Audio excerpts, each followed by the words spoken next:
आपको मैं दिखाती हूँ गर्मी की पहली बारिश। ओहो हो। अब मैं आपको गर्मी की पहली बारिश दिखाऊंगी। अब देखिएगा गर्मी की पहली बारिश। बारिश हो रही है, बारिश हो रही है।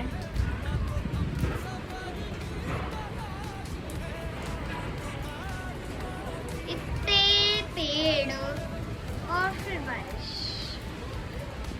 एकदम सुहावना मौसम हो रहा है। ठीक है गाइस, अब नेक्स्ट कमेंट्स में अपन देखते हैं कि किसने क्या क्या दिया है ना। और आपको मैं बहुत सारी चीज़ें भी दिखाऊंगी। मैंने बहुत सारी छोटी छोटी चीज़ें बना रखी हैं, वो आपको गाइस मैं थोड़ी दिन बाद दिखा सकती हूँ। इसलिए आप अभी तो सुहावने मौसम के साथ पकौड़ी खाते रहिए।